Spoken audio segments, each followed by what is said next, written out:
Comment arrêter de penser à une personne qui ne t'importe pas? Fais cela, et tu ne penseras plus à elle. Dans cette vidéo, nous allons approfondir un sujet qui, je le sais, te cause une perte de paix mentale. Tu ne peux pas cesser de penser à quelqu'un qui ne t'a pas valorisé, qui ne t'a pas apprécié, et qui, simplement, ne t'importe pas autant que tu l'importes. Ce problème peut sembler être un cycle sans fin, une répétition constante de pensées qui te maintiennent coincé dans une situation nuisible. Ici, tu ne découvriras pas seulement pourquoi ton esprit s'accroche à cette personne, mais tu apprendras également une approche pratique, soutenue par la psychologie, qui t'aidera à tourner la page, à laisser cette personne derrière et à commencer à vivre avec une liberté émotionnelle. Mais attention, ce n'est pas une vidéo ordinaire où l'on te dit simplement de cesser de penser à elle. Ici, nous allons au fond de ce qui se passe vraiment en toi. Je vais t'apprendre exactement quoi faire pour ne plus penser à cette personne pour toujours. Tu obtiendras des outils pratiques que tu pourras appliquer immédiatement. Et si tu les suis correctement, ils t'aideront à te libérer du poids de quelqu'un qui n'a pas su t'apprécier. La promesse que tu obtiendras après avoir regardé cette vidéo, à la fin, tu auras appris à libérer ton esprit de ces pensées qui te tourmentent, celles qui te font te demander pourquoi cette personne ne t'a pas valorisé, ce que tu as fait de mal, ou si un jour elle te recherchera à nouveau. Je te promets non seulement que tu cesseras de penser à cette personne, mais aussi que tu retrouveras le contrôle sur ton esprit et tes émotions. Tu te sentiras plus fort, plus libre et prêt à ouvrir un nouveau chapitre de ta vie où tu ne seras plus enchaîné au passé. Alors, comment allons-nous y parvenir? Nous allons suivre une approche étape par étape. Nous commencerons par comprendre pourquoi tu continues à penser à cette personne. Nous explorerons comment fonctionnent tes émotions et ton esprit dans ces situations. Enfin, nous verrons quoi faire pour mettre un terme à ce cycle de pensée. Donc, si tu te sens prêt à laisser derrière toi cette personne qui ne t'a pas valorisé, reste avec moi, car ce que tu vas apprendre ici pourrait tout changer pour toi. Pourquoi continues-tu à penser à cette personne? La première chose que tu dois savoir est que ton esprit ne cherche pas à te punir. Le fait que tu continues à penser à cette personne ne signifie pas que tu es faible ou qu'il y a quelque chose de mal en toi. C'est un processus complètement normal lorsque tu as investi des émotions dans quelqu'un. Mais voici le piège. Ton cerveau est programmé pour essayer de résoudre des problèmes. Et dans ce cas, la relation ratée ou le désintérêt de l'autre personne est quelque chose que ton esprit essaie encore de résoudre. Cela crée un cycle où tu continues à réfléchir à ce qui s'est passé, essayant de comprendre pourquoi elle ne t'a pas valorisé et comment tu aurais pu faire quelque chose de différent. C'est la principale raison pour laquelle tu ne peux pas cesser de penser à cette personne. Il ne s'agit pas tant de l'amour ou du manque que tu ressens pour elle, mais plutôt du fait que ton cerveau est bloqué sur un problème sans solution. Ton esprit recherche une clôture, une conclusion à cette histoire. Mais comme l'autre personne n'est pas prête à te donner cette clôture, ton esprit continue de ressasser le passé à la recherche de réponses. L'attachement émotionnel que tu maintiens joue ici un rôle important. Lorsque nous sommes dans une relation ou que nous ressentons quelque chose de fort pour quelqu'un, nous générons ce que nous pourrions appeler une empreinte émotionnelle. Cette empreinte ne disparaît pas facilement, même si la personne ne nous valorise pas. Le psychologue John Bowlby, connu pour sa théorie de l'attachement, expliquait que les êtres humains sont programmés pour former des liens émotionnels, et ces liens sont difficiles à rompre, surtout lorsque nous n'avons pas obtenu ce que nous attendions de cette relation. Et voici quelque chose de clé. Le manque de réciprocité ou de valorisation te laisse dans un état d'incomplétude. Lorsque tu ne reçois pas ce que tu attendais ou méritais dans cette relation, tu restes avec une sensation de vide, et ton esprit reste connecté à cette personne, essayant de combler ce vide. C'est l'une des principales raisons pour lesquelles tu ne peux pas lâcher prise. Il ne s'agit pas tant de l'amour que tu avais, mais plutôt de l'absence de clôture et de réciprocité émotionnelle. Le phénomène psychologique que tu dois connaître est appelé l'effet Zeigarnik. C'est une tendance de notre esprit à se souvenir plus intensément des tâches ou situations qui sont restées inachevées. Si tu y réfléchis, cette relation qui n'a pas fonctionné et où tu n'as pas été valorisé est une situation inachevée pour toi. C'est comme si ton esprit repassait constamment cette tâche sans fin, en essayant de trouver une solution. C'est pourquoi, même si tu sais que cette personne ne t'apprécie pas, tu continues à penser à elle. Ton cerveau continue à chercher à résoudre ce mystère, et tant que tu ne trouveras pas une clôture émotionnelle, qu'elle vienne de toi ou d'une action que tu entreprends, tu resteras piégé dans ce cycle. Mais voici ce qui est similaire. Tu as le contrôle de donner cette clôture. Tu n'as pas besoin que l'autre personne t'apprécie ou te donne les réponses que tu cherches. Tu peux créer ta propre clôture émotionnelle. Et c'est exactement ce que nous allons voir dans cette vidéo. Nous avons déjà parlé de pourquoi tu continues à penser à cette personne. Ton esprit est piégé dans un cycle de résolution de problèmes et ton attachement émotionnel reste vivant, en partie parce que tu n'as pas obtenu cette clôture dont tu as tant besoin. Mais maintenant, il est temps de parler de l'essentiel. Comment briser ce cycle et libérer ton esprit une bonne fois pour toutes? La première chose que tu dois comprendre, c'est que les pensées ne disparaissent pas toutes seules. Ce n'est pas suffisant de désirer cesser de penser à quelqu'un. Si c'était si facile, tu l'aurais déjà fait. C'est comme essayer de ne pas penser à un éléphant rose. Si je te dis de ne pas penser à un éléphant rose, la première chose que tu feras sera de t'en imaginer un. C'est ainsi que fonctionne notre esprit. Par conséquent, la clé n'est pas simplement de cesser de penser à cette personne, mais de remplacer ces pensées par quelque chose de plus efficace. C'est ici qu'intervient la technique clé qui t'aidera à y parvenir. Redirige ton attention consciente. Lorsque tu continues à penser à quelqu'un qui ne t'a pas valorisé, ce que tu fais, en essence, c'est permettre à ton esprit de donner trop d'importance à cette personne. Tu te demanderas comment tu peux arrêter de faire cela. La clé est de rediriger ton attention consciente. Selon le psychologue Daniel Kahneman, auteur de Thinking Fast and Slow, l'esprit a deux façons principales de traiter l'information. La pensée rapide, qui est automatique et émotionnelle, et la pensée lente, qui est consciente et rationnelle. En ce moment, ta pensée rapide est piégée dans une réaction émotionnelle, se remémorant constamment cette personne. Mais tu peux activer ta pensée lente, consciente, et changer le focus vers quelque chose de plus constructif. C'est quelque chose que Eckhart Tolle, auteur de Le pouvoir du moment présent, mentionne souvent. Il dit que les pensées sont comme des nuages. Si tu restes piégé en elles, tu te perds dans une tempête. Mais si tu prends le contrôle, tu peux observer ces pensées sans les laisser te dominer. Le premier pas est de prendre conscience chaque fois que tu penses à cette personne. Ce n'est pas facile car ces pensées semblent venir automatiquement, mais si tu t'entraînes à les noter peu à peu, tu commenceras à voir le schéma. Arrête le cycle avec une interruption consciente. La deuxième technique que je te propose est ce que nous appelons l'interruption consciente. Chaque fois que tu remarques que ton esprit commence à divaguer vers cette personne, interromps cette pensée sur le champ. Tu peux le faire littéralement en te disant « Stop ». C'est ici que ton attention consciente prend le contrôle. Ce que nous faisons, c'est interrompre le cycle automatique de pensée. Une fois que tu parviens à stopper ce cycle, tu peux remplacer cette pensée par une affirmation positive sur toi-même ou simplement te concentrer sur une autre activité qui te fait te sentir bien. La psychologue spécialiste en réduction de stress explique dans son livre The Stress Solution que nos émotions sont profondément connectées à nos pensées automatiques. Mais nous pouvons réentraîner notre cerveau pour que ces pensées cessent d'avoir le même poids. Ce n'est pas un entraînement.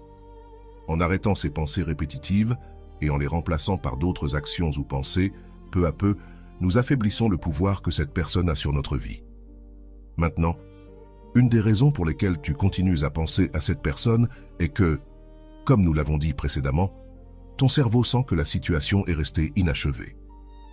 C'est ici que les rituels de clôture émotionnelle entrent en jeu, une technique que de nombreux psychologues recommandent à leurs patients. Tu n'as pas besoin d'une confrontation physique ou d'une conversation avec cette personne, mais tu as besoin de quelque chose de symbolique qui représente la clôture que tu n'as pas obtenue. Le psychologue suggère d'écrire une lettre à la personne qui ne t'a pas valorisé, exprimant tout ce que tu ressens, mais sans intention de l'envoyer. Cette lettre est pour toi, afin que tu libères toutes ces émotions inexprimées et que tu te donnes la permission de clore ce cycle. Ensuite, tu peux brûler la lettre ou la déchirer, ce qui symbolise que ce chapitre est arrivé à sa fin. Les types de rituels vous aideront à donner à votre esprit le signal qu'il est temps de laisser aller l'effet Zeigarnik et comment le fermer à votre avantage. Rappelez-vous l'effet Zeigarnik dont nous avons parlé auparavant, cet élan de continuer à penser à une tâche inachevée.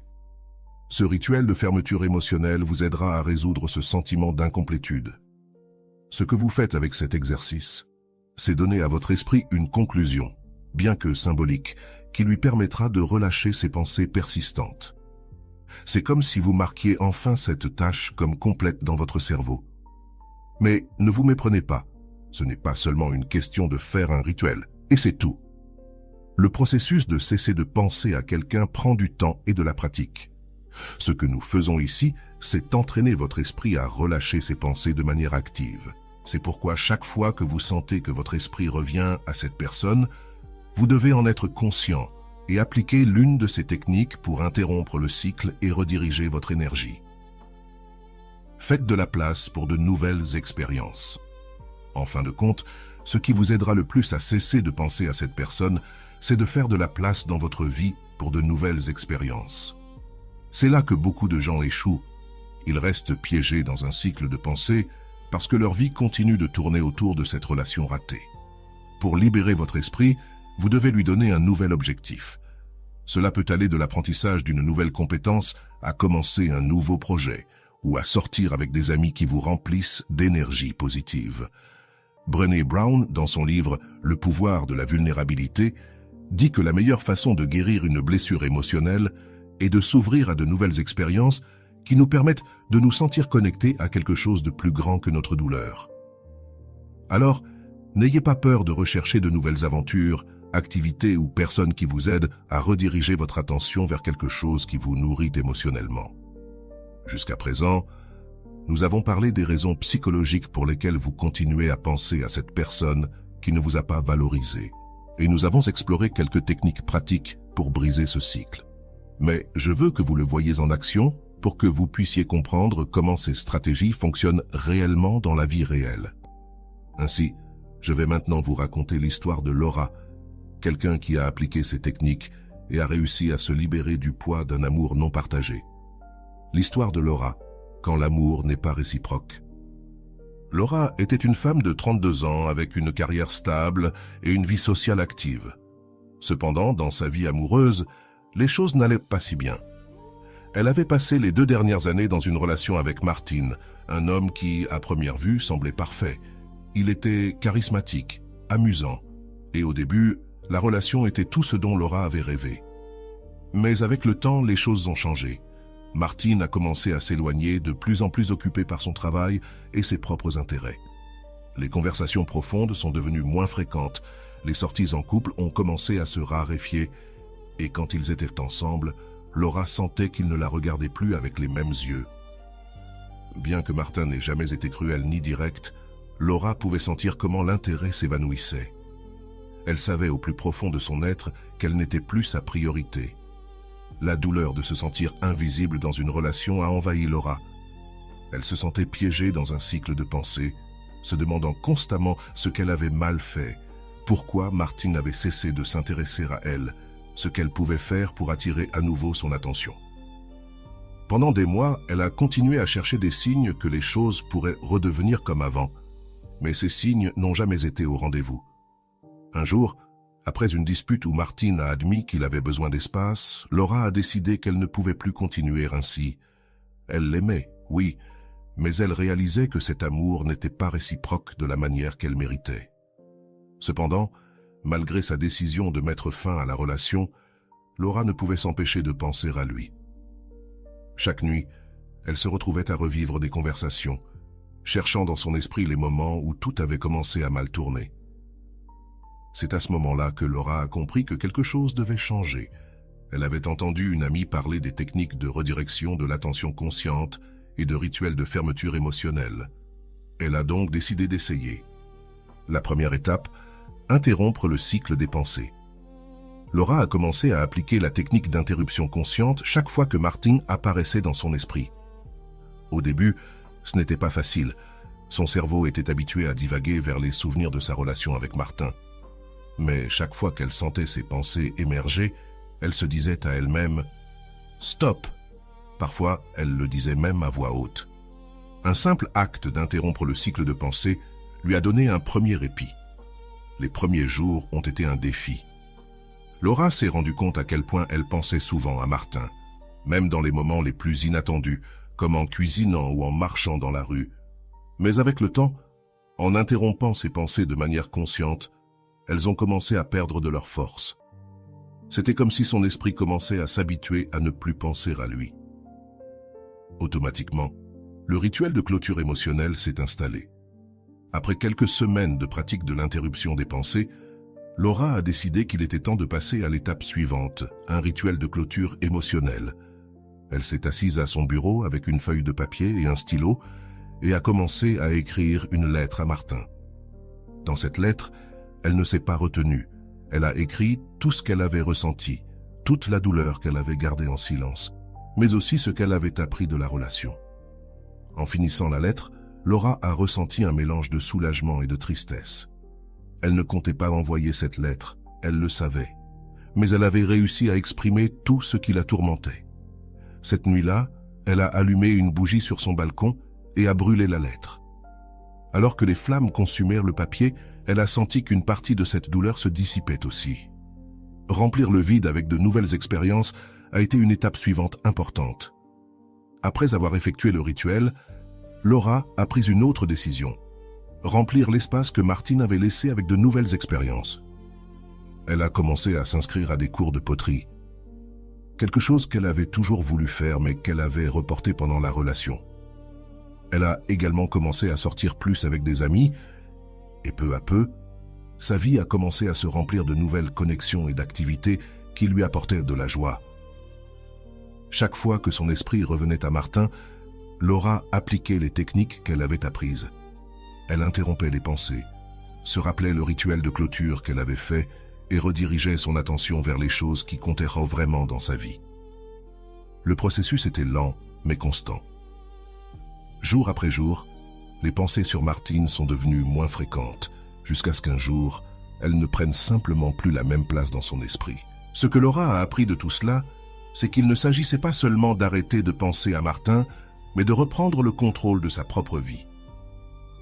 En cessant de centrer son attention sur quelqu'un qui ne la valorisait pas, elle a découvert de nouvelles passions, de nouvelles amitiés et une nouvelle version d'elle-même qu'elle n'avait pas vue depuis longtemps. Le plus important que Laura a compris, c'est qu'arrêter de penser à quelqu'un ne signifie pas simplement oublier, mais donner une clôture émotionnelle à cette histoire et s'ouvrir à de nouvelles possibilités. Et c'est exactement la promesse de cette vidéo. Tu peux aussi faire la même chose. Si tu appliques ces techniques, tu peux te libérer de cette personne qui ne t'a pas valorisé. Et surtout, tu peux te sentir de nouveau libre et complet. Dans la prochaine partie, nous allons faire une analyse de la manière dont Laura a géré chaque étape du processus et comment tu peux faire de même. Fais attention, car ces détails sont essentiels pour que tu puisses également te libérer de ces pensées et commencer à construire une nouvelle réalité pour toi. Nous nous voyons dans le prochain bloc. Analyse de l'histoire de Laura. Comment elle a géré chaque étape. Maintenant que tu connais l'histoire de Laura, nous allons décomposer étape par étape comment elle a réussi à cesser de penser à Martin, quelqu'un qui ne l'a clairement pas valorisé. Cette analyse t'aidera à mieux comprendre comment tu peux appliquer ces mêmes techniques dans ta vie pour obtenir des résultats similaires. Étape 1. Reconnaître que la situation ne changera pas. La première chose que Laura a faite, et qui est cruciale pour toi aussi, a été de reconnaître que la situation avec Martin ne changerait pas. Accepter que quelqu'un ne te valorise pas est douloureux, mais c'est le premier pas pour commencer à se libérer. Tant que tu gardes l'espoir que cette personne te verra différemment ou qu'elle recommencera à t'apprécier, tu resteras piégé dans un cycle interminable de pensées. Laura s'est rendue compte que l'amour qu'elle ressentait n'était pas réciproque de la manière qu'elle méritait. Et même si cela a été un coup émotionnel, cette acceptation lui a permis de commencer le processus de guérison. Étape 2. Interrompre le cycle de pensée. C'est l'une des étapes les plus importantes dans le processus de Laura, et cela le sera probablement aussi pour toi. Chaque fois que son esprit revenait à penser à Martine, Laura utilisait la technique de l'interruption consciente. Se dire cela peut sembler simple, mais ça fonctionne parce que cela interrompt le flux automatique de pensées négatives. En les arrêtant net, elle a donné à son esprit une pause et le temps de rediriger ses pensées vers autre chose. Cette étape est particulièrement importante, car de nombreuses pensées que nous avons sur quelqu'un qui ne nous valorise pas sont automatiques. Nous ne les choisissons pas consciemment, mais nous restons piégés. Les répétant, la clé ici est d'avoir ces pensées dès qu'elles surgissent, sans les juger. Il s'agit simplement de reconnaître qu'elles sont là et de prendre le contrôle sur elles. Étape 3. Réaliser un rituel de clôture émotionnelle. Une des choses qui a maintenu Laura piégée a été l'effet Sear-Nick, cette tendance de l'esprit à rester accroché à des tâches ou des situations non résolues. Le rituel d'écrire une lettre à Martin, d'exprimer tout ce qu'elle ressentait et ensuite de la brûler, a été fondamental pour donner à son cerveau la clôture émotionnelle qu'il n'avait pas obtenue de la relation. Ce type de rituel symbolique est puissant, car il te permet de libérer des émotions non exprimées et, en même temps, d'envoyer un signal clair à ton esprit que le cycle est terminé. Si tu ne l'as pas essayé, je t'encourage à le faire. Tu n'as pas besoin de partager cette lettre avec l'autre personne. En fait, il est préférable de ne pas le faire. L'objectif est que tu te libères toi-même. Étape 4. Remplir l'espace émotionnel avec de nouvelles expériences. Une autre étape essentielle dans le processus de Laura a été de remplir le vide laissé par Martin avec de nouvelles expériences. Voici un principe psychologique important. Si tu ne donnes pas à ton esprit quelque chose de nouveau sur lequel se concentrer, il continuera à s'accrocher à ce qu'il connaît, même si cela te cause de la douleur. Laura a pris la décision consciente de s'inscrire à des cours de céramique, une activité qu'elle avait toujours voulu essayer, et a commencé à remplir sa vie de personnes et d'activités qui lui apportaient de la joie. Cette étape est clé, car beaucoup de personnes commettent l'erreur d'essayer d'oublier quelqu'un sans remplacer ses pensées par de nouvelles expériences. Si tu ne fais rien de nouveau, ton esprit continue de revenir au même endroit. Dans le cas de Laura, le fait qu'elle ait commencé à explorer de nouvelles activités et amitiés a fait que, peu à peu, son attention et ses émotions se sont dirigées vers quelque chose de plus positif. Étape 5. Être constant et patient avec le processus. La chose la plus importante à retenir est que ce processus prend du temps. Laura n'a pas cessé de penser à Martin du jour au lendemain. Cela a pris des semaines, voire des mois, pour interrompre ses pensées répétitives et commencer à voir les résultats. Ce qui a fait la différence, c'est sa constance. Chaque fois que son esprit revenait à Martin, elle appliquait les techniques qu'elle avait apprises. Elle le faisait sans désespoir, sachant qu'avec le temps, ses pensées perdraient de leur force. C'est ici que beaucoup de personnes se trompent. Elles s'attendent à des résultats immédiats, et lorsqu'elles ne voient pas de changement rapide, elles se frustrent et abandonnent. Mais ce que tu dois comprendre, c'est que tu es en train de reprogrammer ton esprit. Et cela prend du temps. La constance est la clé. Si tu continues à appliquer les techniques jour après jour, les pensées sur cette personne vont s'affaiblir jusqu'à ce qu'un jour, tu te rendes compte qu'elle n'occupe plus la même place dans ta vie. Le pouvoir de créer ta propre clôture. Laura a compris que, même si elle ne pouvait pas changer comment Martin l'avait traitée, elle pouvait changer la façon dont elle répondait à cette situation. Elle a pris le contrôle de ses émotions et a décidé qu'elle ne vivrait plus piégée dans une relation qui n'existait plus. En réalisant ce rituel de clôture émotionnelle, en interrompant les pensées répétitives et en remplissant sa vie de nouvelles expériences, Laura a réussi à créer sa propre clôture sans dépendre de Martin. Et c'est la leçon la plus importante que tu peux tirer de cette histoire. Tu n'as pas besoin que l'autre personne te donne la clôture émotionnelle que tu recherches. Tu n'as pas besoin d'être valorisé ou qu'elle revienne vers toi pour pouvoir avancer. Tu peux prendre le contrôle. Tu peux décider quand il est suffisant.